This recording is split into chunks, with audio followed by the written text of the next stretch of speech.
Сыңғырлаған күміс қоңырау, шіркін, үнің қандай тәтті еді. Қоңырау үнін естісек, біз үлкендер жағы мектепке қайта оралып, партаға отырғымыз келеді. Бізге әріп танытып, санауды үйреткен ұстаздарымызбен қайта жүздесуді аңсаймыз. Қолынтайдай тебісіп, бірге өскен сыныптастарымызбен қайтадан балаша алысқымыз келетін ойда жоқ емес. Қызық. Бірер күннен соң республиканың түкпір-түкпіріндегі мектептерде алтын қоңырау, соңғы қоңырау үні сыңғырлайды. 11-ші сынып оқушылары алтын ұя мектебімен қоштасады. Бүгінгі кейіпкеріміз аяулы ұстаз, ардақты ана. Қазақстанның еңбек ері, алтын жұлдыз белгісі, отан төс белгісі, Ыбырай Алтынсарин медалінің егері, Қазақстан педагогикалық ғылымдар академиясының академигі, Алматының атақты 159-шы гимназиясының директоры аңыз ұстаз Аягүл Миразова. Қарсы алыңыздар. Қош келіпсіз, апай. Мен мына қоңырауды сізге берем. Өйткені бүгін Аягүл Миразованың ашық сабағы. Сабақты бастайық. Рахмет, қош келіпсіз. Көрге өзіңіз, апай. Сабағымызды бастамас бұрын мынандай сұраққа жауап берсеңіз. Аягүл апай, атақты қолбасшы Александр Македонский әр сарбазының есімін білген дейді. Сіз мектептегі оқушыларыңыздың есімдерін білесіз бе? Бәрін? Бәрін енді білетімін. Қазір енді кейде шатастырып алуым мүмкін, бірақ білем. Көбісінің атын білем. Тамаша, міне ұстаз. Биыл қанша түлек бітіреді және қаншасы алтын белгіге үміткер? Биыл 88 оқушы бітірейін деп жатыр. Соның 17-сі алтын белгіге үміткер. Одан басқа ерекшеге 4 оқушымыз үміткер. Енді 4 пен 5-ке оқып атқан оқушымыз одан да көп деп саналады. Керемет көрсеткіш. Ал енді дара жолыңызға үңілмес бұрын осы жерде отырған қонақтарыңызды өзіңіз таныстырып өтсеңіз. Рахмет. Шәмші Көпбайына Беркінбаева, оны бүкіл Қазақстан біледі. Қазақстан халқымыздың қайраткер қызы. Қош келіпсіз. Сіздің қасыңызда отырған Жібек, менің 4 жыл бірге, бір бөлмеде бірге тұрған курстас құрбым. Әлі күнге дейін жанұямызбенен әрі жолдаспыз, әрі қызметтеспіз. Бірге жолымыз жазылмай келе жатқан құрбым. Қош келіпсіз.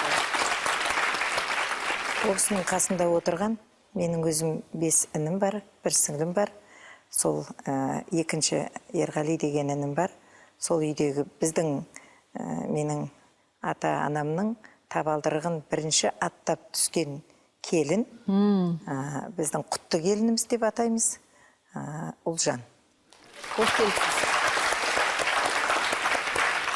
Аягүл апай, сіз біздің студиямызға бүгін ұстаз болып келіп отырсыз. Бірақ сіз дәрігер болып келуіңізде ықтимал еді ғой. Кезінде медицина саласын таңдап, кейін ұстаз болам деп шешіпсіз. Ол оқиға қалай болды? Мектепте оқып жүргенде сондай дәрігер болуды армандадым. Енді сіздер білесіздер, біз 66 жылы 11 жылдық мектепті бітіруші түлектермен бірге 10 жыл оқыған 10-шы сынып оқушылар бірге бітірдік. Сонда 2 есеге көбейді ғой енді оқуға түсу түлектердің саны. Сонда мына дәрігерлік оқу орнына, әсіресе мына емдеу факультетіне, лечебный факультет дейміз ғой, соған 20% қыз алатында, 80% ұлдарды алатын. Менің бағыма мен химиядан 4 тап қалдым. Сөйтіп 25 тамызға дейін өзіммен бірге келген класстастарым оқуға түсіп, ертерек конкурсы болып, ауылға қайтып кетті. Маған ой, Аягүл, сен түсесің, сөзсіз түсесің деген конкурстан өтпей қалып. Сол конкурстан өтпегеніңіз қанша баланың бағын ашты бүгінде? Дәрігер менен ұстаз деген екеуі өзі бір мамандық деп айтуға болады. Біреуі жанының саулығын емдесе, екіншісі тұлға етіп шығарып, білім беріп, есейтіп адаммен жұмыс жасайды ғой. Сондықтан екі мамандықтың ұқсастығы болғандықтан ұстаздығым да жаман болмады деп ойлаймын. Әрине. Рахмет. Сіз Толымбек би тұқымынан деп естідік. Шешендігіңіз, сөзіңіздің өткірлігі, жалпы адаммен тіл табысып кетуіңіз сол жақтан шығар. Менің әкемнің өзі өте шешен болды. Ол кісі отан соғысына қатысқан ардагер. Шешенді көп оқығанға да байланысты шығар. Ол кісі бірде-бір кітапты қалдырмай оқитын еді десем артық айтпаймын. Сондай кітап құмар еді, жаңалық құмар еді. Дастандарымызды, мына халқымыздың небір тамаша мұраларын қалдырған, соны жатқа айтып, өнеге етіп айтудан жалықпайтын. Мен енді шешемін деп айта алмаймын. Мұғалімбіз ғой енді. Мұғалім қай кезде де жан жақты болу керек деп ойлаймын. Соғыстан бір өліп, бір тірілген екен ол кісі. Иә. Сіз соғысты өзіңіз көрмесеңіз де, бірақ зардабын көріп өскен балаларсыз ғой. Сол заманды бір еске алсаңыз. Әкем талай азаматтар, талай үйдің жалғыз боздақтары өмірден озып кетті. Біз олардан артық емеспіз.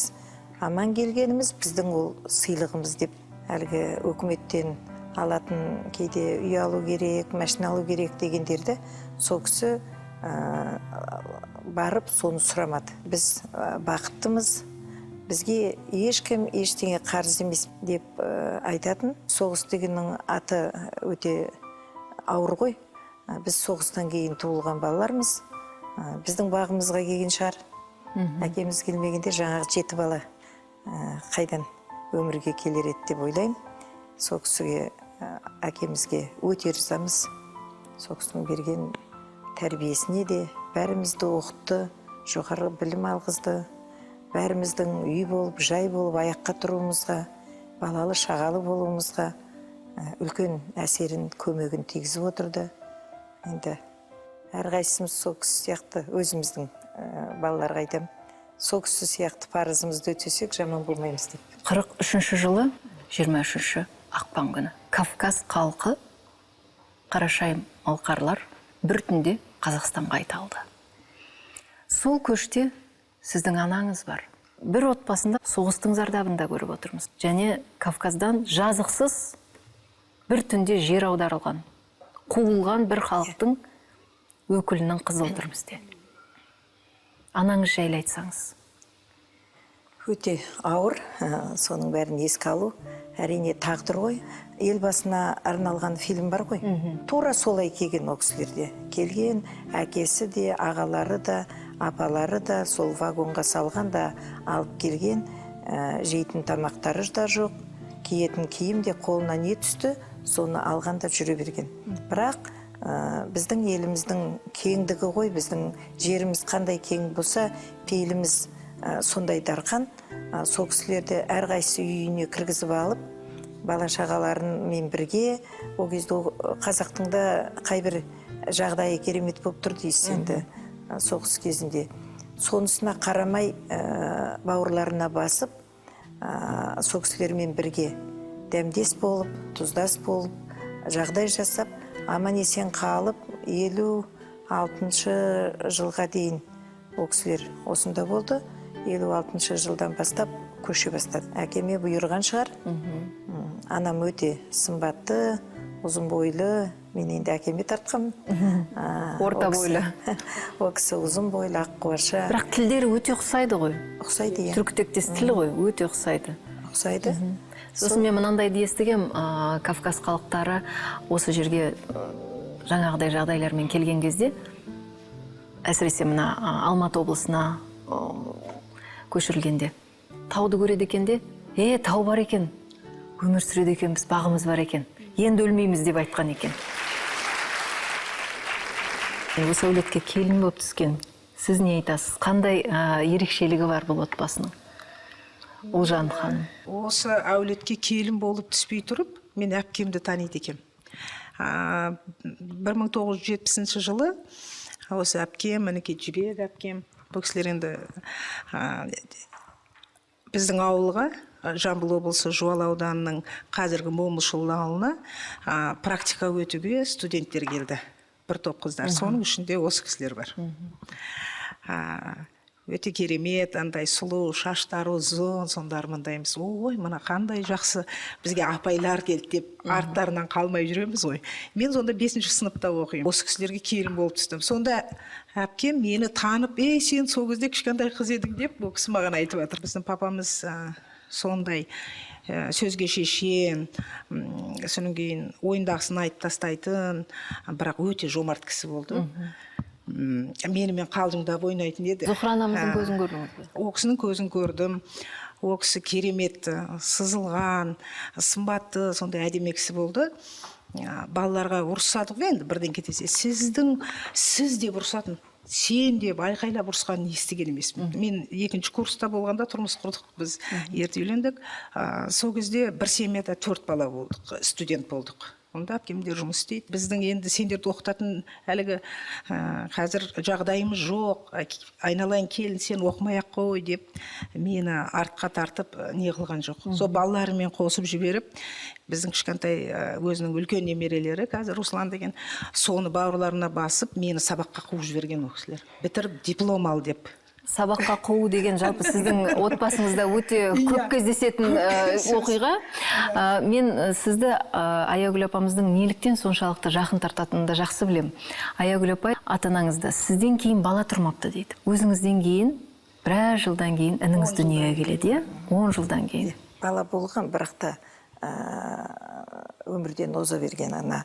Ол кезде қазір айтамыз ғой, мына қызылша деп көріп. Қызылша ауруы. Сол аурудан, білмеймін неге екенін, 4 баласын менен кейін ол кісілер жоғалтып алды. Өзі көп сөйлемейтін кісі еді. Сонда айтам, неге сонда сіз де кетіп қалмадыңыз көшіп бірге деп. Сонда айтады, қызым қайда болса, мен сонда болам деп қалдым деп.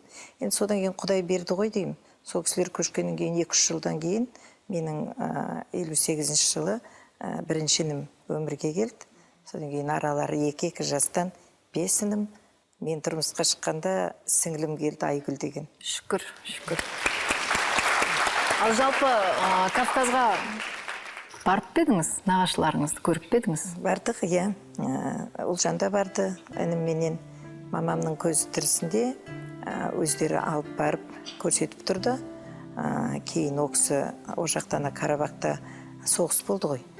Содан кейін тағы барайық дегенде ол кісі мен 4 күн іздеп жүріп балаларымнан айырылып қалармын деп қорқып. Қандай адал. Сондай кісі енді. Ол кісі тұтасымен қазаққа берілген, қазақтың бүкіл заңын, салтын керемет орындайтын еді.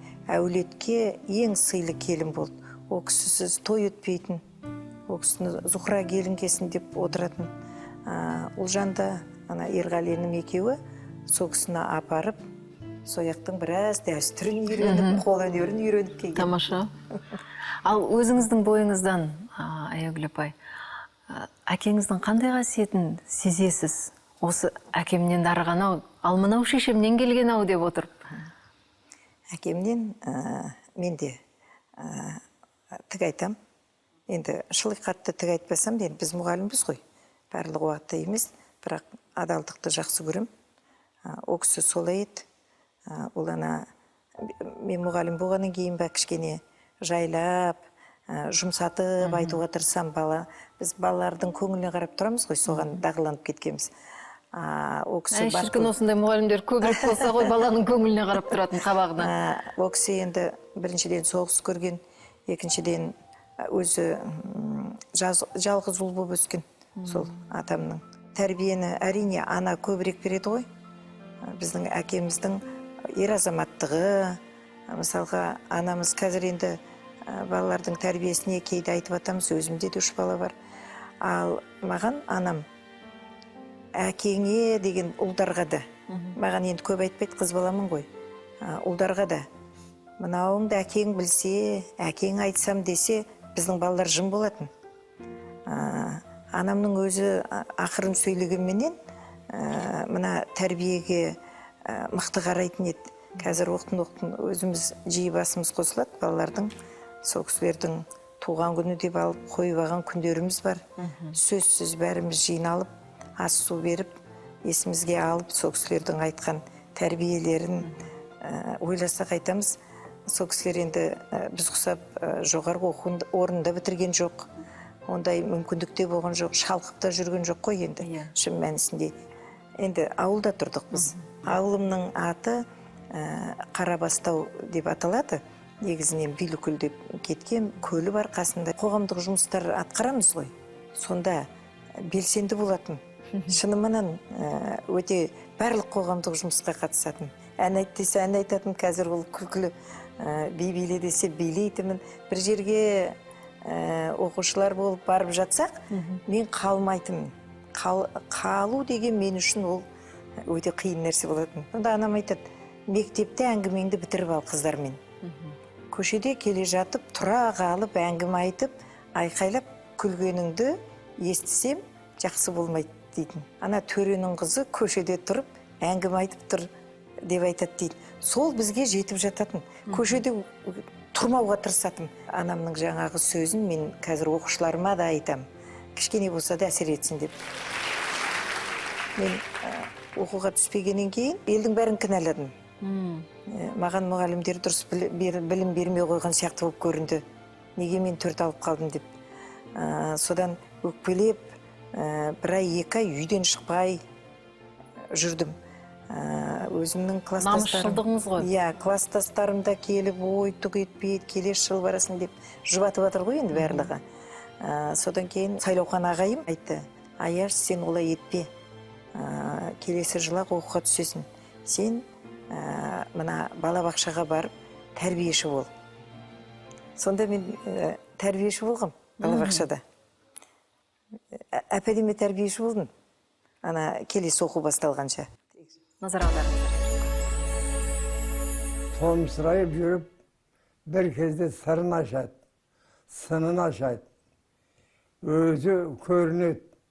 Бұлттан шыққан күндей жарқырап тұрып, қарыққа барлық білгенін айтады. Аягүлдің бір ерекшелігі, бізде грек балалар көп болды. Өйткені грек жеке мемлекет. Біздің тәртібімізге көбінесе бағынбайды. Комсомолға өтпейді, пионерге өткісі келмейді. Біз жеке мемлекетпіз. Біз таяуда көшеміз, кетеміз деген сияқты мінезде болды. 60-шы жылдары. Сондай бағынбайтын балаларда Аягүл сырласып, осы қасына келіп, бір өте ақыл басына құйып қойғандай томсайып, асау тұлғасына жаңағының басып, бір системаға келтіріп қояды. Осындай шеберлік әркімде пайда бермейді. Осындай адамдарда Аягүлде бар болады оған. Бұл кісі менің алтын мектебімнің директоры болған, өзіме тарих және қоғамтану пәнінен сабақ берген. Бұндай мұғалімдер қазір бар шығар, бірақ табу шынында да көп ізденісті қажет етеді. Ерекше. Енді мен айтып жеткізе алмаймын. Мен бақытты оқушы болдым. Дәрігерлік менен шықпай қалып, келесі жылы қайтадан барам деген ойым болған. Бірақ анам кішкене денсаулығы болыңқырамады. Содан әкем маған айтты, айналайын жаным, осы мұғалім болсаң қайтеді. Жамбыл қаласында мұғалімдердің институт ашылайын деп жатыр екен. Ол кезде мұғалімнің беделі деген керемет биік қой. Алматыны көрдік қой алыс жерде. Мына мамаңа, анаңа келіп көмектесіп тұрар едің. Балалар енді кішкентай ғой жаңағы менен кейін келгендер. Бауырларым. Мен институтқа кеткенде алғашқы бауырым 1-ші классқа барды. Иә. Содан кейін соны анамды ойладымдағы, сөйтсем сөйтейін деп, әкемнің айтқаны бар, ағайымның айтқаны бар. Барып едім, түсіп кеттім оқуға.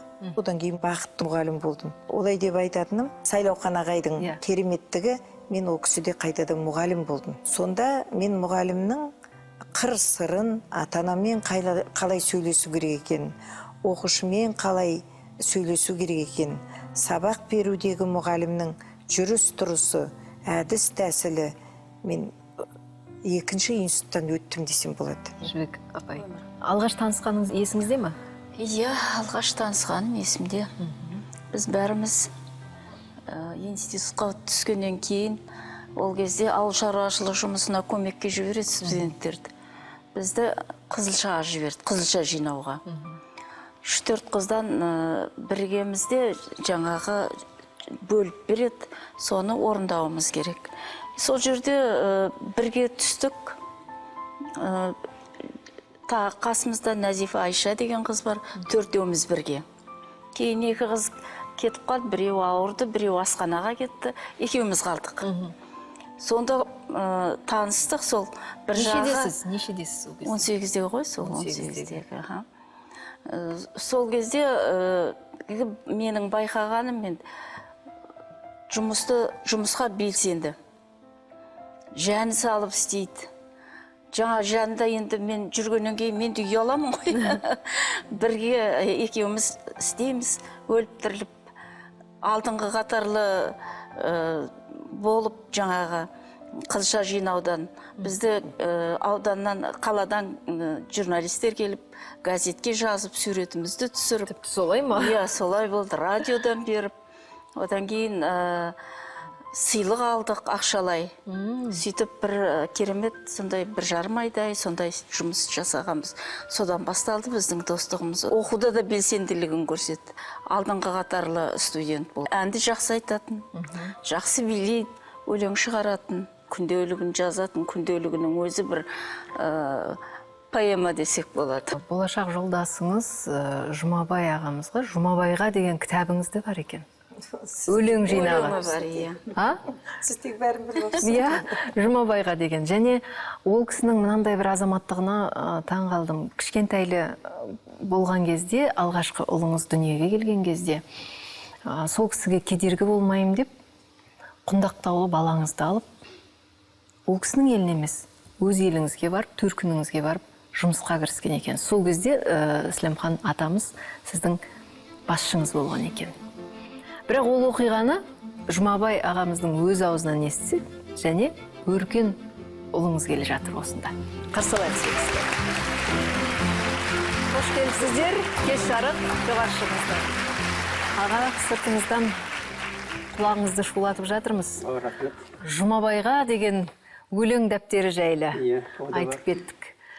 Аягүл апайымызбен қай жерде таныстыңыз? Көңілдеріңіз жарасқан шақ? Бұрын история отряд деген болатын. Сонда мен гидрода оқитын Жамбылда. Бізді 40 баланы өскенге Ақкөлге жіберді жұмысқа. Сонда сол 40 баланы үшін 2 қыз қосып жібереді. Пединстан, 2 қыз мединстан жібереді. Олар медиктер болды, бединстан келгендер, олар тамақ істейді. Сөйтіп жүргенде 40 бала осы Аягүлге ғашық болдық. Иә. Қой деп. Бәрі қызығатын Аягүл. Өте пысық, істеген тамағы дәмді, ешкіммен сөйлеспейді, қарамайды ешкімге. Томсырайып отыр деді ғой.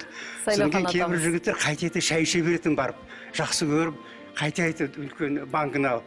Жақсы көрген соң жоқ. Өтірік шайқор болады ғой. Шайқор болады да сөйтіп. Сөйтіп жүргенде сол танысып, содан кейін институтқа барғанда ақырындап, өзім ақырындап барып жатқанмайын, егер менді қуып жіберсе, жақтырмай қойса, ұялып қаламын ғой деп, өзім ақырындап жүріп қаратып алдым ғой. Соң қаратып алғанда мышықтай жүрген мышықтай. Кейін үйреніп алған соң өлең айтатын болдым да. Қазбауыр бұлттар манғанда, строй отрядқа барғанда, 40 жігіттің ішінен көңілді маған бұрғансың, есіңе соны алғайсың. Ал бірақ та оны ол кезде айтуға болмайды ғой. Осы айтса маял шымданып қалады.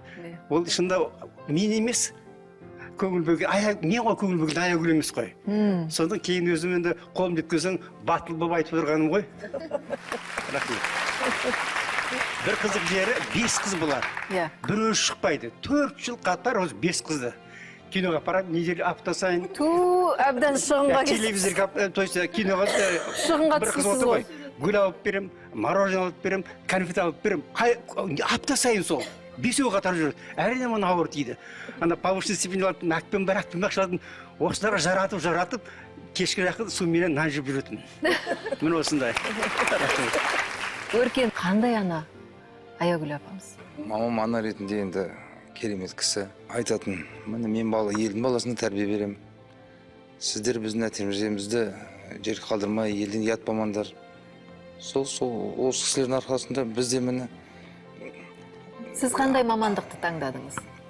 Ой, біздің мамандығымыз енді бізде де мамандығым болмай қалды. Ең алғашқым. Қазіргі жұмысым мынау Наурыз ауданының көшкін полицияның бастығы болып отырмын мен. Шенді адам екенсіз ғой. Иә. Қайда түсем деп еді? Архитектурныйды бітірген. Жоқ. Анан кейін строитель болмадым деген ғой. Құрылысшы болмадым деген. Оны да бітірді, одан кейін юридический факультетті бітіріп, 2 диплом алды. Соны енді екіншісімен кетіп қалды ғой. Біріншім болмай қалды деп атқаны сол. Құрылысшы мамандығын таңдағаныңызда тектен-тек емес қой. Жұмабай ағамыз құрылысшы. Мына қараңыз, техника ғылымдарының докторы, Қазақстан Республикасының және Ресей Федерациясының. Ол баяғыда 93 жыл қорғап алдым.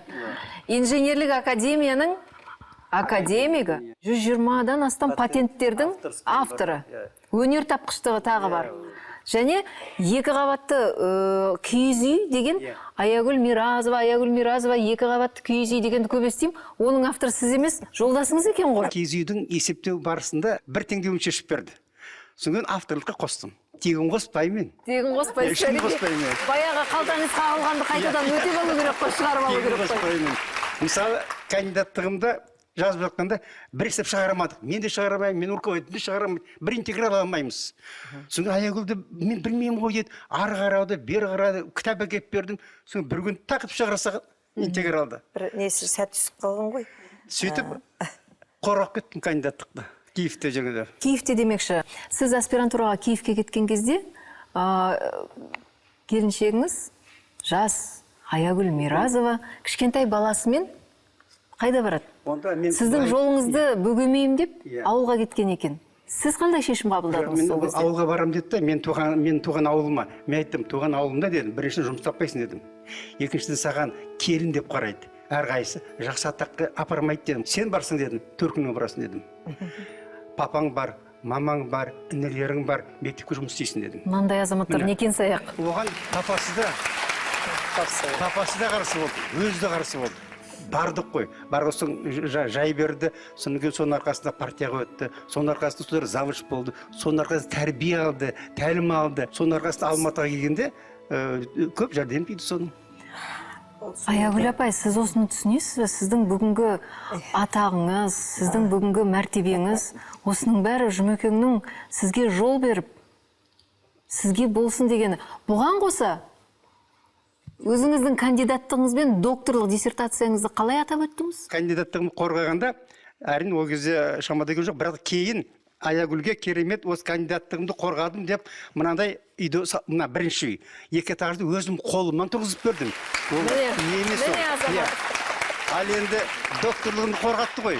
Мен жіберді Москваға 3 жыл оқыдым. Содан кейін осы докторым қорғаған соң енді осының еңбегіңе деп тағы бір үй салып бердім. Өз қолымнан салып бердім. Ол әңгіме емес, ол біреу салып өз қолымнан бәрін салып бердім. Тек қана анау майлауын, сырлауын басқа елдер істеді. Қарқасын бәрі өзім салып бердім.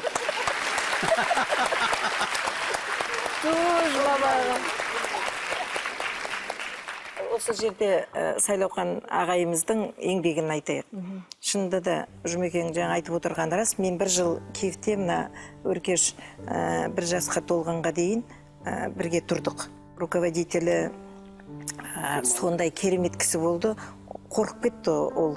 Қалай жанұяңды алып келдің? Балаң мен жұбайыңды алып келіп, қалай күн көресіңдер деп, младший научный сотрудник дейді ғой, сондай қызметке кіргізіп, айлық беріп, өзінің баласының коляскасын, ойыншықтарын әкеліп беріп, біз бір мақала жазғанмын. Ол біздің қатысымыз болды да, енді Украинаға да, Россияға да, өйткені Жұмекең Украинада кандидаттығын қорғады, Москвада докторлығын оқыды. Сонда мына Украин халқы өте бауырмал. Мына ата-аналарына тура біздер сияқты қарайды. Біз солардың балаларға арналған бөлмесінде тұрдық, 3 бөлменің 1 бөлмесінде. Сондай 1 жыл тұрғанда 1 рет шай деген сөзді естіген жоқ. Енем менің енді ол бір ерекше айтатын кісі. ол кісі 100-ге сәл жетпей өмірден өтті.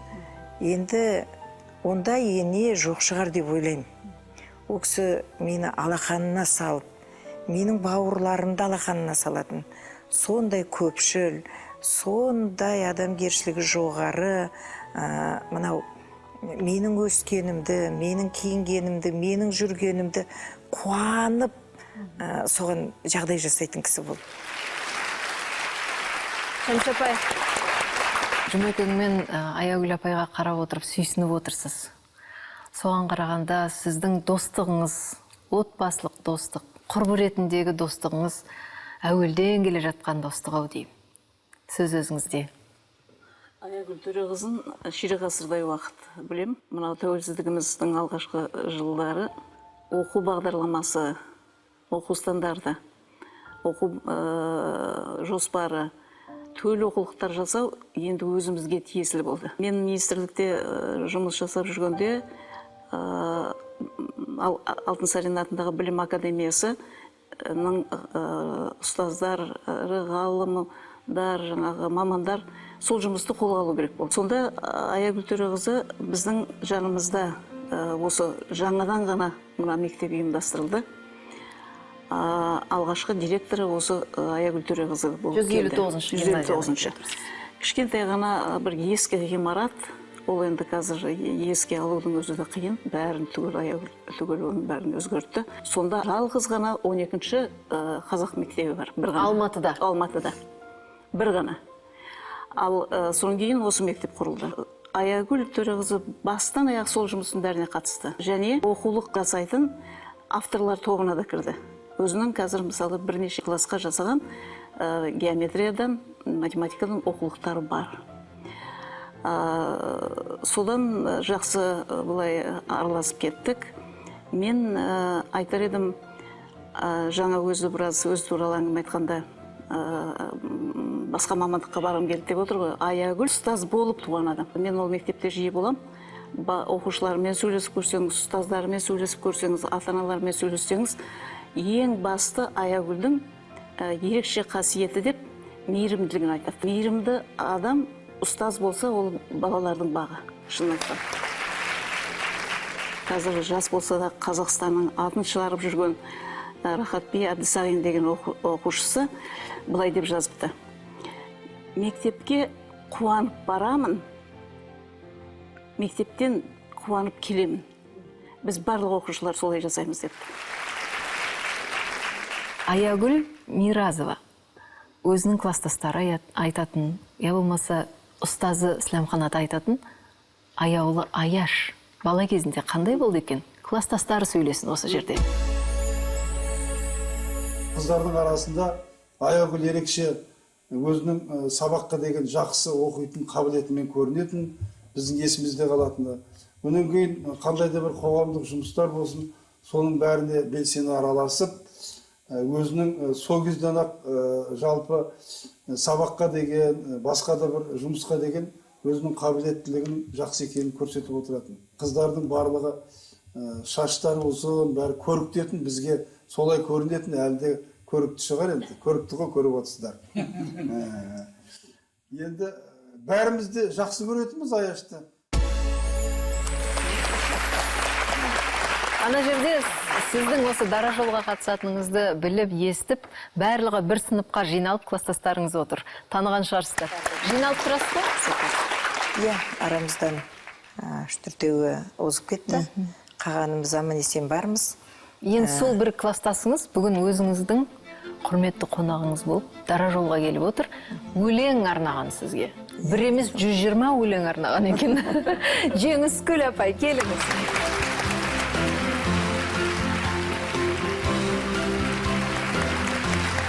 Жеңіскүл апай құрбысының өзінің сыныптасына өлең арнаған, және бір емес 120 өлең арнаған бірінші рет естіп тұрмын. Ол рас, енді біздің әңгімеміз енді бір студияда да болмайды ғой. Біздің Міраз деген атамыз болған. Аягүлдің әкесінің әкесі. Ол атамызды көрген мен. Біз екеуміз интернетте да бірге жаттық, Аягүл екеуміз. Кейін үйге көшіп келді. Ең қызығы, менің осы ақын болуыма осы тек қана Аягүл себепкер болған сияқты. Өйткені мен бір бала кезде екеуміздің арамызда интернатта бір оқиға болған қызық. Мынау аяғымды күйдіріп қойған. 20 литрлік па білмеймін, 10 литрлік па кастрюль, сондағы жаңағы нені, компот. Аяғыма қарай құйып жіберіп. Аягүл апай. Иә. Өзі нәзік, кішкентай болатын. Кезекшіміз асханада. Мен көтеріп жібергенде менің күшім көбірек болып кеткен ғой деймін. Лық деп ана кісінің аяғына құйылып кеткен. Мен сонда ауруханада жатқам. Сонда жаңағы бірінші өлең сол кезде 65-ші жыл, мынау менің алғашқы кітабымда бар. Билгүлдегі ауруханада деп шыққан. Көрмейсіз ба? Оқушылардың бәрі келеді күніге маған. Сабақтан кейін түгел жүгіріп келеді. Ал бірақ жаңағы Аягүл сәл кешіксе өлең жазғанмын. Бірінші бастағанда Аягүлден бастап, қазір 70-ке келдім, Аягүлмен аяқтайын деп отырған сияқтымын. Аяқтамаңыз енді. Жаза беріңіз. Содан бері мен 8 өлең кітап жаздым осындай. Міне көрдіңіз бе? Мына өлең енді бала кездегі екеуміз. Қиғаш қас, қара көз, мақтауға жетпес тіл, салмақты ақылды аяулым Аягүл. Сүйікті сымбатты, жадымда келбетің, көктемгі самалдай жанымды тербеттің. Бір сен деп жүрегім тынымсыз соғады, қарасам кеппе деп Аягүл жоқ әлі. Қарасаңшы, бұл 9-шы класста сонда. Аяшым келші тез, жайнатып көзіңді, жүректен арнаған тыңдашы сөзімді. 2 күн келмебең, сарғайдым, сағындым, сағынтып қоярдай аяшау нағылдым. Тезірек, тезірек, көрінші көзіме, бір саған арнаған құлақ сал сөзіме. Бір сырым бар еді, саған деп сақтаған, өзіңнен басқаны қолайлы таппаған. Мұна қараңыз, 65-ші жыл, 23-ші қазан деп қойған. Ай, көзге жас үйілді. Белгілі ауылындағы мұғалімдерге сөз берейік. Біз үшін Аягүл Төреқызының осы мектептің түлегі болғаны және мектеп еңбек жолын осы мектептен бастағандығы үлкен мақтаныш. Бүгінде ұстаздарымыз аудан және облыс көлеміндегі үлкен олимпиадалар мен баяндамаларға қатысып, үлкен марапаттарға ие болуда. Бұл дегеніңіз ұстаздарымыз Аягүл Төреқызындай болуға өздеріне алдына мақсат етіп қойып отыр. Неге десеңіз, Аягүл әпкемнің еңбек қорлығы, ұстаздық мамандығына деген адалдығы біздер үшін үлкен мақтаныш. Еңбек ерін осы атақты алып жатқан кезде, сол күні 3 адам елбасының қолынан марапат алған екен. 3-еуі де Жуалыдан болып шыққан. Қандай сәйкестік? Және кімдер олар? Бақытжан Ертаев бауырымыз, содан кейін 3-шісі дәрігер ағамыз. Геннадий. Иә, ол кісі бұрын сол Жуалыныкі болған екен, оны мен кейіннен білдім.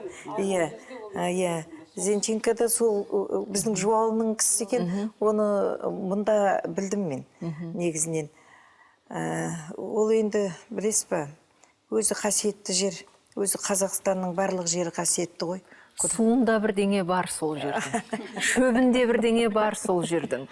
Бауыржан Момышұлының отаны. Шерхан Мұртазаның отаны. Сол жеріңіздің бір ерекшелігін, жұртыңыздың ерекшелігін айта кетсеңіз. Бауыржан атамызды білесіз, ол кісінің отан соғысындағы ерліктері ғана емес, ол кісінің бейбіт өмірдегі біздің өсіп келатқан ұрпақтарымызға жерін сүюге, елін сүюге, тілін қадірлеуге, қастерлеуге ол кісінің қалдырып кеткен мұрасы ерекше деп айталам. Сіз елгезек әрі еліктегіш жан екенсіз. Бұл неден шығады? Білмеймін, елгезек емес. Мысалы, тұтығып сөйлейтін адаммен сөйлеп тұрсаңыз, сіз де тұтығып кетеді екенсіз. Аяғын сылтып басатын адаммен келе жатсаңыз, сіз де сылтып баса бастайды. Жұмабай ағай да қайдағыны біледі екен, Аңғарымпаз ғой? Жоқ, негізі олай емес, ол бір жағынан дұрыс емес қой. Оны байқамай, ана кісіге көңілім қатты аударылып кетеді ғой деймін. Ол жастау кезімде сондай бір-екі жағдай болып қалғаны бар. Содан кейін шынын айтсам, кейде қазақша айтқанда әпенде дей ма, сондай өзім кейде істеген тірлігіме мынаны қалай бала құсап былай жасай қалдым дейтін де кезің болады. Бірақ енді мінез деген жаңағы жерді айтып жатсыз ғой. Шерхан ағамызда, Бауыржан атамызда, одан кейінгі мына генералдар шыққан ел деп те айтады. Тәуба. Өзі қазақтың бар жері қасиетті, бар жері бақытты, ақыны да, жазушысы да, қай жерді барып қарасаңыз да, қайраткері де бәрі жеткерлік. Әрине, біз ол кісілерді пір тұтамыз. Бауыржан атам мен өзімнің әкем сол кісінің қол астында соғыста бірге болған. Бауыржан Момышұлы деген кезде ол кісі осы жанын беруге дайын еді. Ана кісінің соғыстағы ерлігін, мына өзіміздің ұлтымызға деген қамқорлығын ерекше айтатын. Оны енді көп айта бермейді оны тарихта. Бірақ әкем өзінің көзімен көрген не бір керемет ана кісінің ерлігін айтатын. Ол кісі біздің тұрған жерімізге келіп, сол жерде демалатын Берікқара деген жер бар. Жаңағы оның желін көрсеңіз, енді біздің мінезіміз жұмсақ, осындаймыз дегенге сенбейтін боласыз. Совет одағының батыры деген атақ беріліп, оны Жұлдыздың ұлына тапсырарда елбасы Баукеңнің жұлдызды болған күні, қазақтың жұлдызы жанған күні деген. Осы сөздің ізімен Бауыржан атамыздың ұрпағы деуге болады, қарындасы деуге болады, қызы деуге болады. Аягүлді жерлесі бұлай деп айтуға да болады ғой деп ойлаймын. Аягүл Төреқызының, нағыз ұстаздың, қазақ мектебінің басшысының жұлдызды болған күні қасиетті мамандықтың иесі бүкіл ұстаздардың жұлдызы жанған күні. Ұстаздық мамандықтың салтанаты деп түсінер едім мен осыны. Өзі жұлдызды болғанменен Аягүл жұлдыз ауруына шалдыққан жоқ. Балалармен қарым-қатынасы, ата-аналармен, ұстаздармен қарым-қатынасында титтейді кінәрат түскен жоқ. Қарапайымдылығы әсіресе. Ал қарапайымдылық дегеннің өзі, егер ол биік парасаттылықтан туындап жатса, ол ішкі бір мәдениеттен шығып жатса,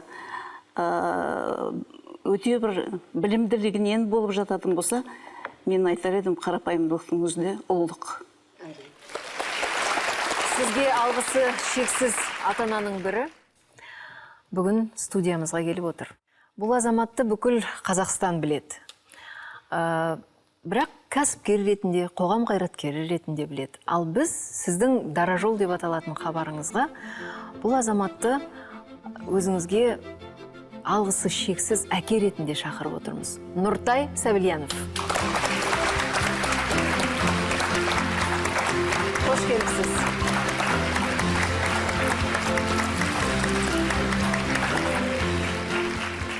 Қазақ баласының санын айтпайды дейді, санамайды да дейді. Дегенмен, неше балаңыз 159-шы мектепті бітірді? 159-шы мектепті 2 ұлым бітірді. Ризасыз? Екеуі де алтын белгіге бітірді деп айтшы. Екеуі де алтын белгіге бітірді. Қазақша, орысша, ағылшынша жақсы біледі. Сондықтан да мен бүгін осы ата-аналардың атынан Аягүл Төреқызына алғысымды, ризашылығымызды жеткізуге келдім. Қазақ мектебіне деген ұмтылысы осы Аягүл Төреқызының мектебінен де көруге болады.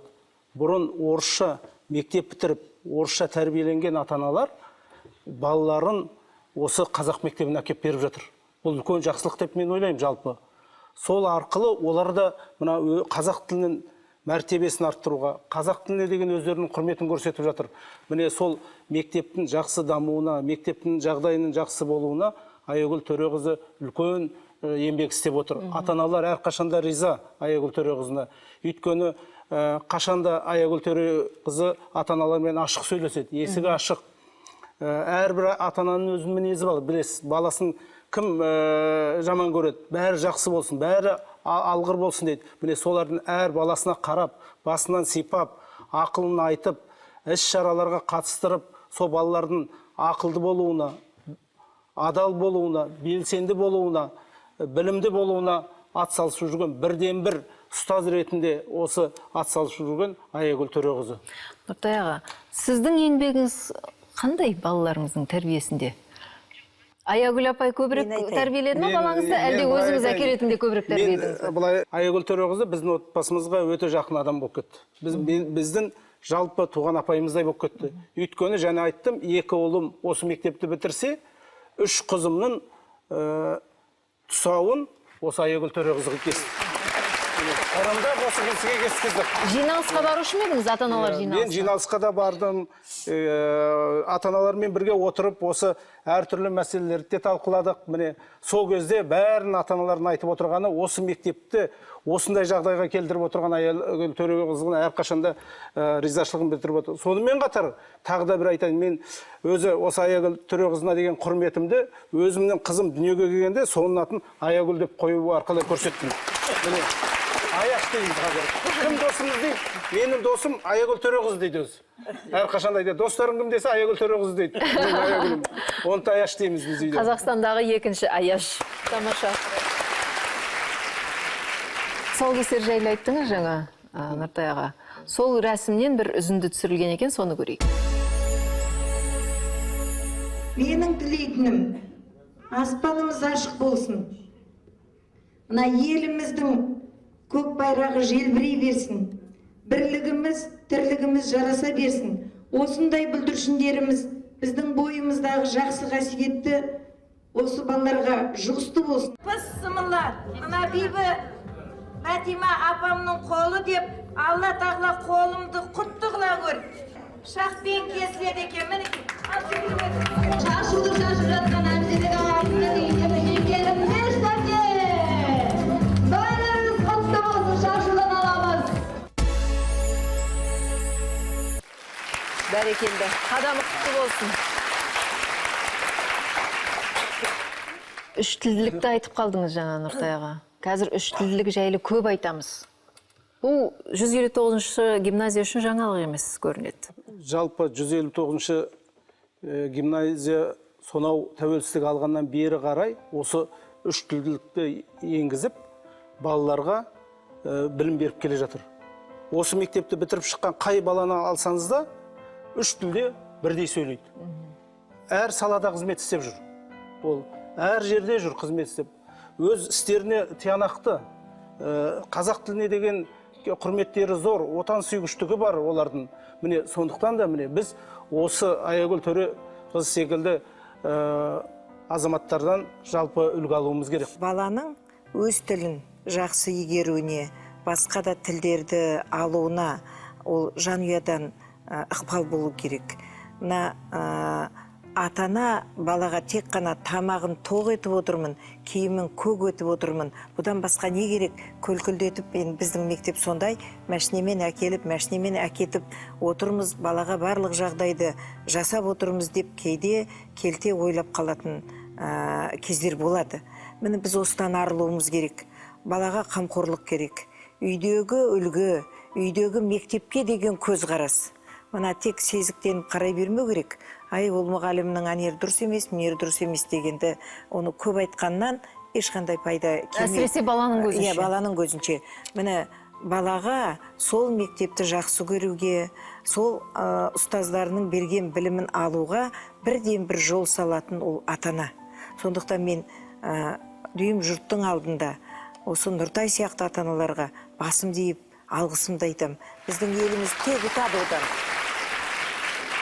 Баланың тәрбиесі, оның білім алуға құштарлығы бірден бір отбасына байланысты. Мінекей осы дара жол бағдарламасын пайдалана отырып, Нұртай Сайлықұлы осы жерде отырғандықтан айтып отырған жоқпын. Бұл кісіні бүкіл қазақстандықтар таниды. Бұл кісінің іскерлігін, мына тілге, өзіміздің салт дәстүрімізге, әдет ғұрпымызға, жаңағы үш қыздың тұсауын басқа кестіретін кісі болмай, немесе басқалай да іс-шара жасауға болады ғой. Бірақ бұл кісіге ойбай, мынау үшінші қызыма келгенде, Әсемге, мен айтам, ұят болады ғой, ана жерде депутаттардан ұят болады ғой, енді мына кісіден басқа адам жоқ па десем, өзім таң қалып қалдым ойына. Үш қызым да бірдей болсын, мен бұларды бөліп жармаймын деп айтып жатыр. Мен Алладан тілеймін енді, мен енді асқан елінің елеулісі дейді ғой қазақ, халқының қалаулысы, тек қана атасы мен анасының ғана емес, осы еліміз сүйсінетін балалар болсын. Қазақтың қайраткер қыздары сөйлесін осы жерде, экранға назар аударыңыз. Ол педагог болғанда айрықша жаратылысы бөлек жандардың бойында кездесетін зиялылық та, ізеттілік те, білімдарлық та мен сол кісінің бойында бар. Сондықтан да ол педагог 159 мектепті шарықтатып бүткіл Қазақстанға үлгі етіп отырғаны мен қаншама кездесулерінде болдым. Әрбір балаларының өзі де сондай.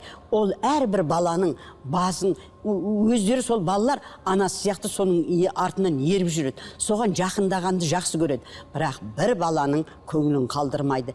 Бәрінен маңдайынан іскейді, бауырына басады. Нағыз педагог сондай болу керек. Бала сүйіп ана бақтын көреді. Ерге шығып жар бақтын көру мүмкін. Ең бір мен қызығатын тұсы ол кісінің келін бақтын көруі. Ол кісінің енесіменен екеуінің арасындағы қарым қатынасы соншама шынайы болды. Маған ең керемет ұнайтыны елжандылығы еді. Құдай-ау, мен сондай елін сүйетін адамды өмірде өте сирек кездестіремін. Соншама сүйгенде көзіне жас алып тұрып, Гүлтас-ау, біз бақытты болуға тұратын халықпыз ғой. Біздің халықтай ұлы халық жер бетінде өте сирек. Мұндай мейірімді халық, мұндай дана халық аз. Сондықтан сол өзінің махаббатын ұлы кісі өзінің шәкірттеріне жеткізе білді. Енді ортамызға тағы бір қонағымызды шақырайық. 159-шы мектептің ұстазы жаңа бір қырынан танылсын.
Мұғалімін және 10 жыл болды.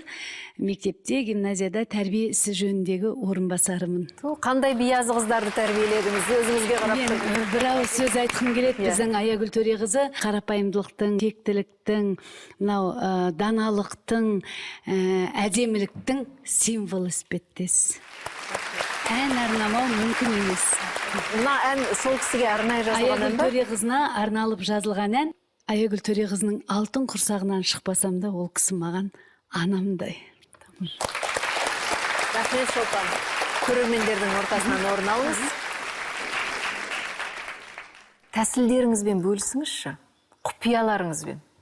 Баламен қалай сөйлесу керек, ата-анамен қалай сөйлесу керек? Балаларды үлкендердің жиналысына қатыстыру керек пе, жоқ па? Өзіңізде қанша бала болса, соның әрқайсының өзіне тән қасиеттері болады.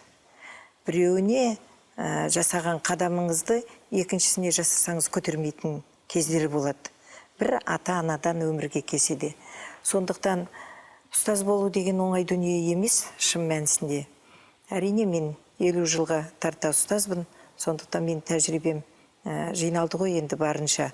Жалпы ұстазға керегі бірінші әрине білімді болғаны, білікті болғаны, одан басқа мына мінезге бай болғаны керек. Әр баланың жүрегіне жол таба алуыңыз керек. Бір бала еш уақытта даусыңның көтергенін жақсы көрмейді. Ұнатпайды. Иә, екінші бала кішкене арқасынан сипай берсең, оны түсінбей қалатын кезі болады. Көтере алмайды. Ондай кезде кішкене талап қойып қою керек. Сондықтан бірақ қазақ айтады ғой, жылы-жылы сөйлесең, жылан іннен шығады деп, үлкенге де, кішіге де жылы сөз керек. Кез келген баланың бойында жақсы қасиет бар. Кез келген баланы үлгі қылатын өзіне тән бір тиісті дүниелер болады. Соны айтап, ең алғаш, ең оның жетістігін айтып барып, сөнен кейін оған қоятын талабыңызды айтсаңыз, орындамайтын бала болмайды деп ойлаймын. Кілтін таптым дей беріңіз десеңізші. Мынаны айтсыңызшы апай, қазір қай баланы сұрамасаң да, кім боласың деген сұраққа президент болам деп жауап береді. Онысы жақсақ, мақұл. Бірақ президент болу үшін не істеу керек деген сұраққа көбісі жауап бере алмайды. Сол болам десінші, болам десе болады солар. Сол болам деген Сіздің орныңызда, біздің хабарымызда Илья Ильин отырған еді. Осыдан бірнеше хабар бұрын. Сонда Илья Ильиннің өз оқыған кездегі директор басшысы болған Марк Захарович Подольский деген кісі. Сол айтады, Ильяның чемпион болуында біздің ешқандай еңбегіміз жоқ дейді. Біз оған талап қойған жоқпыз, біз оны спортсмен еткен жоқпыз. Оның махаббаты солай оянды, ол спортсмен болып туған бала дейді. Біздікі тек кедергі болған жоқпыз дейді. Оқушылардың да түрлі-түрлісі болады ғой. Әрқайсының ол жүгіріп өткен кезде дәлізден сәлем чемпион деген бір сөзі мені чемпион қылды дейді Илья. Ал кейде сөз түсінбейтін оқушылар бар ғой. Күйдіргі оқушыларыңыз болды ма? Ондай оқушым болған жоқ. Қой дегенді түсінбейтін, тәйт дегенді түсінбейтін. Бәрібір түсінеді. Бәрібір түсіне ма? Олай болса экранға қараңызшы. Кипятков, Витя. Я, Марья Ивановна. Господи, Витя. Ой, какой ты стал. Спасибо. Сколько же времени прошло? Ой, Марья Ивановна, вы совсем не изменились. Витюш, а помнишь 4 Б?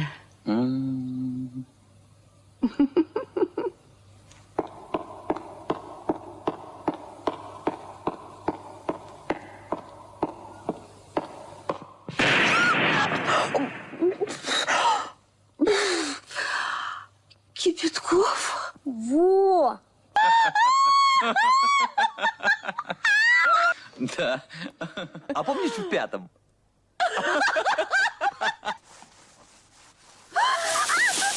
Кипятков!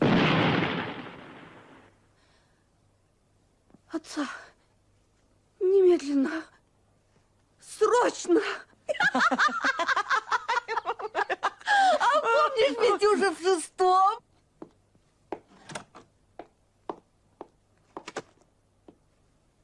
Садитесь. Кипятков! Ведь было же времечко, Марья Ивановна. Да, было. Не забывай, Витя. Ну, захаживай. Ну что вы, конечно. Спасибо, Марья Ивановна. Спасибо за все. До свидания.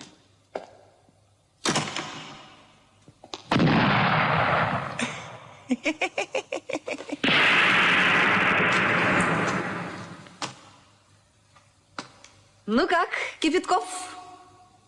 Во, Марья Ивановна!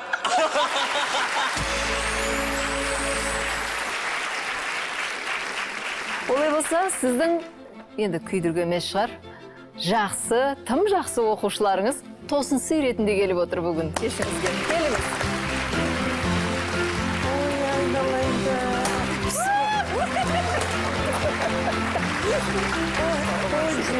Сындар ма? Ой, рахмет. Рахмет. Рахмет сөндерім, айналайындар. Бұлар Таныдыңыз ба? Танимын, әрине. Есімдері кім? Кім? Бес бауыр оқыды бізде. 5 бала? Бесеуі де жігіт. Әнекей. Бұл алтын балалар. Қайырханның болса қарындасы, өзі үйде екеу-ақ. Медалдарға бітірген балалар ғой. Тамаша. Ал айта қойыңыздар, қайдасыздар қазір? Қандай мамандық иесіздер? Бірімжанов. Марат пен Қайырхан. Иә, Бірімжанов Марат пенен Қайырхан Тұтқышбаев фамилиясы. О, тамаша. Бұл емтиханнан өттіңіз, 5 қоямыз сізге, Аягүл апай. Апайымыз бізді бәрімізді біледі. Мен оқығанда мектепте біз 1500 оқушылар болдық. Аягүл Төреқызы бүкіл 1-ші сынып болсын, 2-ші сынып болсын, 10-ші, 11-ші сынып болсын, бәрімізді білетін. Македонский айттым ғой басында. Аса қасиетті, құрметті адам. Қазір қайдасыз? Қандай мамандық иесісіз? Мен қазір PricewaterhouseCoopers деген американдық компанияда жұмыс істеймін. Қайдан оқыдыңыз? Алтын белгімен бітіріп, 159-ші мектепті мен Қазақстан Британ техникалық университетіне түстім. Оны бітіріп, Абердин университетінде, Шотландияда мұнай саласында оқыдым. Сонан кейін 5 жыл бойы Лондонда, Норвегияда жұмыс істеп, норвежский Statoil деген бір мұнай саласындағы үлкен компанияда 5 жыл бойы жұмыс істеп, қазір енді 2-ші жыл болды. Қазақстанымызға қайта оралғаныма. Біз сізді өте жақсы түсінеміз деп қалдыңыз ғой. Рахмет. Сізге сөз. Қайырхан. Біз мектептен үздік бітіріп, одан кейін Қазақ ұлттық техникалық университет тау-кен ісі мамандығына оқуға түсіп, оны қызыл дипломмен бітірдік. Енді қазіргі кезде Қазақстан Республикасы энергетика министрлігінде жер қойнауын пайдалану департаментінің бас сарапшысы болып жұмыс атқарамын. Біздің жалпы мектеп кезімізден сонда бір басқа мектептер арасында бір қалжың бар. Сендер 159-дар немесе жарысқа келмейсіңдер, бірақ келсеңдер гран-примен 1-ші орын алсыңдар деп. Сондықтан да Аягүл Төреқызы бізді жан-жақты тәрбиелеп, білім болсын, жаңағы тілі болсын, сабақ болсын, бірақ ең бірінші бұл кісі бізді адамгершілік жағынан тәрбиеледі. Енді елбасымыздың жақсы сөзіміз бар ғой, қандай мамандық иесі болсаң да ең бірінші адам бол деген. Осы жаңағы қасиетті бізді баулған, осы қасиетке үйреткен осы Аягүл Төреқызы. Сізге мың да бір алғыс, бүкіл оқушылар атынан сізге. Мектептеріңізде бір ұраныңы бар ма? Бізде ұран түгіл, бізде әнұран бар. Ол кісінің авторы осы біздің Шолпан апайымыз. Олай болса Шолпан апай шақырып алайық қасымызға. Шуағы нұр шашқан жарқырап, мектебім ыбырай атында, әлемдік білімге бет алған, нәр алып халқының салтынан. Шарықта, қыран боп биікке қалықта, мектептің түлегі білуден жалықпа, егемен елімді әлемге танытта. Шарықта.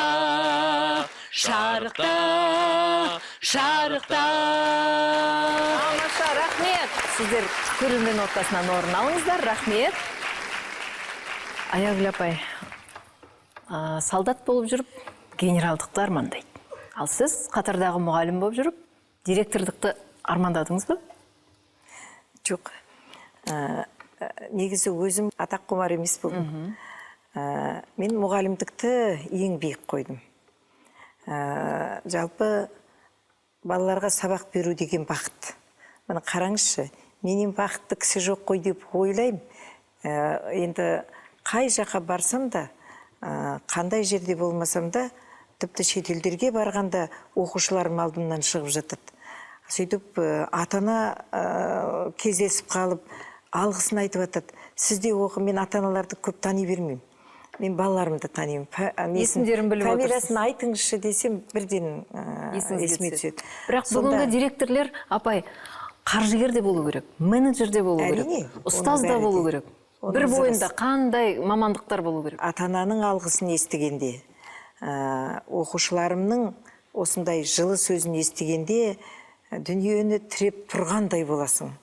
Сізден бақытты адам жоқ сияқты. Мына өзі кішкентай ғой бойым. Осы бойым 2 есе өсіп қалады ғой. Ал жаңағы директорлікке келетін болсам, мен Жамбыл облысынан көшіп келгенде ағайларың кандидаттығын қорғаған. Бізді бірден осы Алматыға жіберді. Жаңғыз 12-ші мектеп қана бар, қазақ мектебі, 76 жылы. Басқа қазақ мектеп жоқ.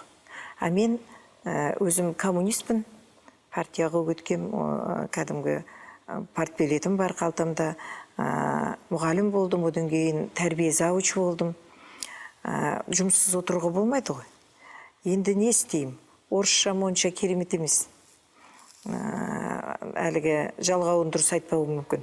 Соның кесірінен кезінде орыс тілі мен әдебиетінен 4 алып қалдыңыз ғой, иә? Сонымен енді не істеймін? Бірақ мен жұмыс істеуім керек қой деп, біз Орбита деген ықшамаудан бар.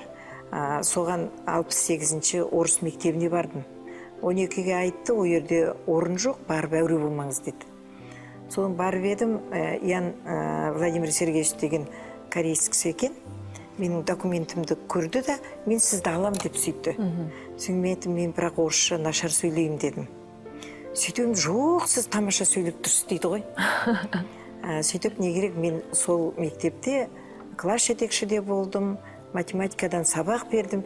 Білмеймін, әйтеуір, енді маған берген бір не шығар, балалар менің кейбір айтқаныма күлген де жоқ, мені жақсы тыңдап, сабағымды оқып, класс жетекшілігім де жақсы болып, сол жыл бітті. Сол жылы мына Ғабит Мүсірепов атындағы 86-ші мектеп бар. 12-ден кейін 76-шы жылы 2-ші мектеп болып сол ашылды. Орыс қазақ мектебі болды. Қазақта айтады ғой, шешеміз ұл тапқандай қуандық деп, жаңаға тұра жүгірдік қой мына қазақ тілді мұғалімдер. Барып, о жерде де маған ешқандай тосқауыл болған жоқ. Мені содан бастап, ал директорлікке келуім, мен өзім болайын деп ұсыныс айтқан жоқпын. Оқусының меңгерушісі болып жүргем, маған сол сіз директор болыңыз деп Тоқтар Абайділдаев деген департамент, білім департаментінде істейтін, сол кісі ұсыныс жасады, сіздің қолыңыздан келеді деп. Қорқып, ойбай, менің қолымнан сол келемі, менің қолымнан тек мұғалім болу ғана келеді. Енді мынандай директор болып отырсыз. Математиканы сабақ беру ғана келеді деп ойлаған. Мұны неге сұрадым? Дәл осы сұрақты балаларға қойған болатынбыз. Нөмірі 2-ші Қосшы орта мектебінің 2-ші сынып оқушыларына. Сен директор болсаң, не істер едің? Балалар бастық болуды армандайды екен, ал болсын. Президент болам дейді. Ең болмаса мектеп директорлығынан бастасын, ал. Не істер екен? Көрейік. Егер мен директор болсам, барлық бастауыш сынып оқушыларына бір компьютерден берер едім. Мен үлкен мектеп құрастырар едім. Оның ішінде 3-4 бассейн болар еді. Егер де мен директор болсам, балаларға мода киім кигізер едім. Егер мен мектеп директоры болсам, балаларды мектепке тегін тасымалдайтын автобустың болуын қалар едім. Егер мен директор болсам, балаларды 5 күн оқытып, 2 күн демалтырар едім. Егер де мен директор болсам, асханада чизбургер, KFC, буррито, донер берер едім. Егер де мен директор болсам, бассейн, футбол, хоккей ойнайтын жер салар едім. Тамаша. Менің ойымша, айтайын ба? Мына балалардың арманы бізде орындалған екен. Енді автобус бізге керек жоқ. Бассейн бізде бар. Спорт комплекс бар. Жаңа компьютер дейді ғой, бір компьютер. Бізде бүкіл балаға жететін компьютер бар. Енді негізі мынау еврей халқы өте дана, бала тәрбиесінде ерекше деп атайды ғой, Шамшы Көпбаевна. Мен оқушыларыма, сен болашақта министр боласың, сен ертең керемет дәрігер боласың, сен керемет президент боласың, деймін, шынында да боласын деу керек оларға. Болу керек олар. Мен өз өмірмен бір өзімді айтып кетейін осы жерде. Менің ұлым 5-те. Машиналармен ойнайды ғой, кішкентай ойыншық машиналармен. Bir күні автослесарь боламын деп жүрген. Bir күнде өзгеріп, мен президент боламын деп шығыпты. Сен өсіп кетіпсің ғой бір күнде дедім. Сөйтсем, оны кім айтты десем, әжем айтты дейді, менің анам. Сөйтсем, неге сен автослесарь? Автослесарь болсын да, апау, менің қолымнан ештеңе келмейтін, қолмен жасай алмаймын, мен тілмен ғана нан табатын адаммын. Сөйлеп қана нан табатын адаммын. Мен бұл қолмен бірдеңе істесін десем. Жоқ, сен автослесарьден де биік бір үлкен арман болу керек. Үлкен арман керек адамға дейді да. Оны да жасасын, бірақ одан биігін айтып тұрса, ол да жаман емес деп анам айтқан болатын. Дұрыс.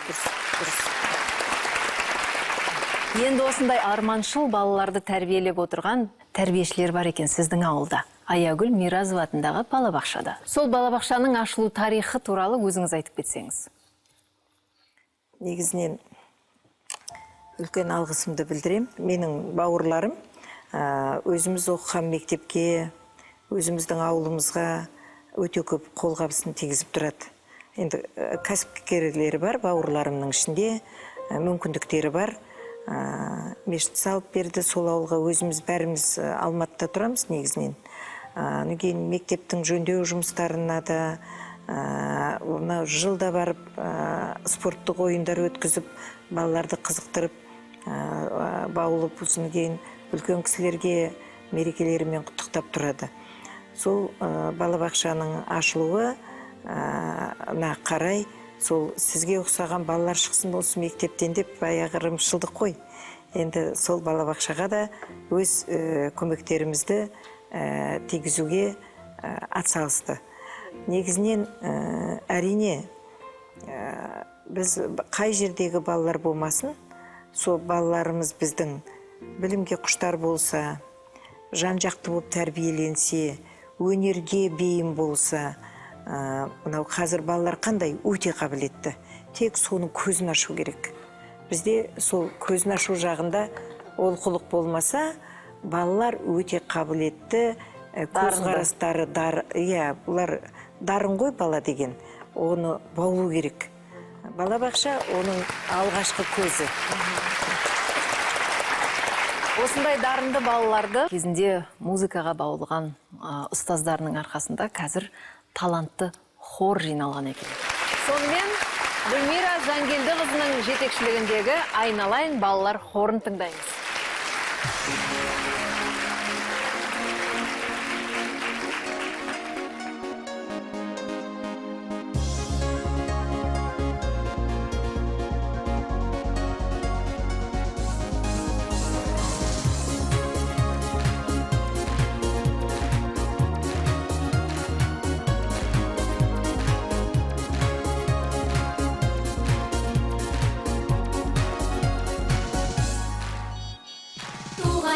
Ақын жырлаған, қымбатсың сен барлық асылдан, жүректе шыққан тағы бір ән, болсын сен саған арнаған, тарихтың өзі мойындаған, қазақтың елі ғажап мекен, елдің болашағы ән салған, сен үшін, сен үшін, сен үшін. Ұшқыштар сен үшін әлемді шарлайды, ақындар өлеңін жырлайды. Спортшылар жеңісін жарыста арнайды, отаным сен үшін.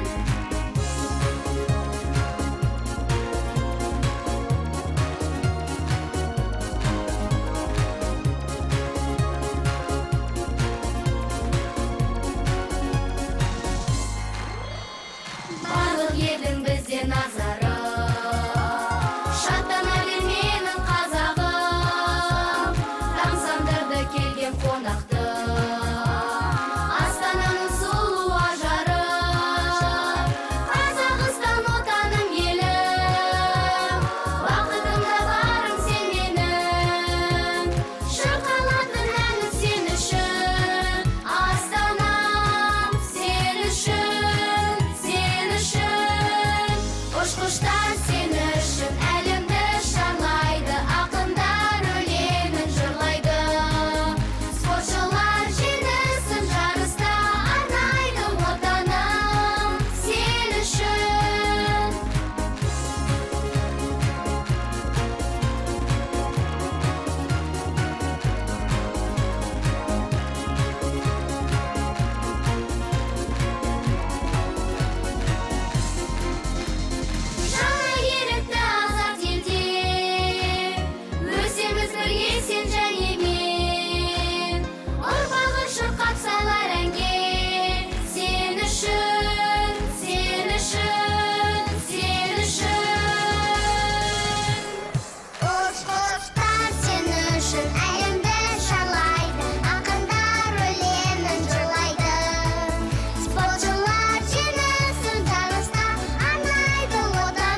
Тамаша. Бүгінде экраннан сөйлеген сіздің ұстазыңыз. Бұл сұхбатында қазақтың мынандай дана сөзін айтқан еді. Мағынасы жоқ кейбір сөздің қара тастай зілі бар. Ескерусіз кейбір жанның таң тамаша сыры бар. Етке біткен ет жүректің алуан-алуан түрі бар. Томсырайған тас түлектің бір ашылар күні бар деген екен. Томсырайған тас түлектің бір ашылар күні бар дегенде ол сізді меңзеген еді. Томсырайып жүріп, бір күні бұлттан шыққан күн сияқты адаммен сөйлесуді білетін, күлімсіреп тұрып сөйлейтін, әр адамның кілтін таба алатын Аягүл, аяулы аяшым менің деп тұрып сөз алған еді. Қазақта есімді тектен текке қоймайды ғой. Бала өмірдің гүлі. Ал гүлді аялай білу керек. Ая гүл. Яғни сіз өмір гүлі балалардың бағбанысыз. Аяулы ұстаз Аягүл Миразоваға бас иіп, бүгінгі дара жолымызды аяқтаймыз. Келгеніңізге көп рахмет.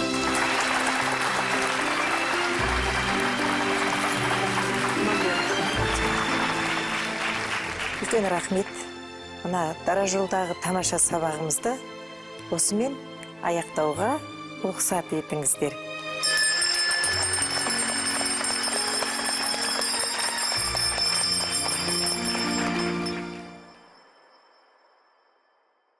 Бала тәрбиесінің негізгі құраушысы мейірім бе, білім бе?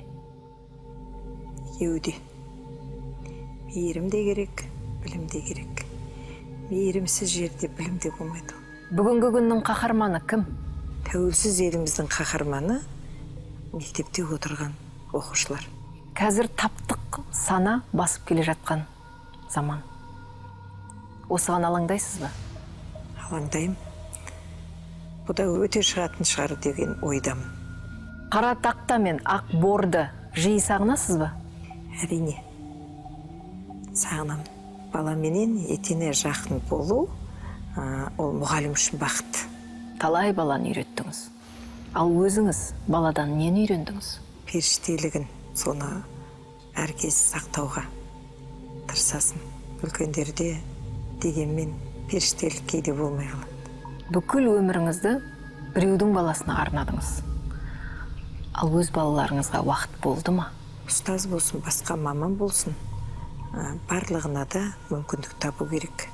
Бүгінгі жас әріптестеріңізге көңіліңіз тола ма? Толатын да жері бар, ойланатын да жері көбейіп бара жатыр.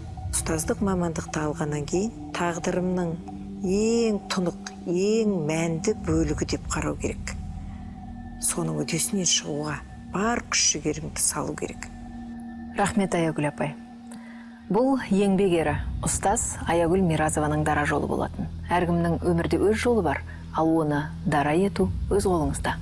Бүгінше осы, аман сау болыңыздар. Thank you.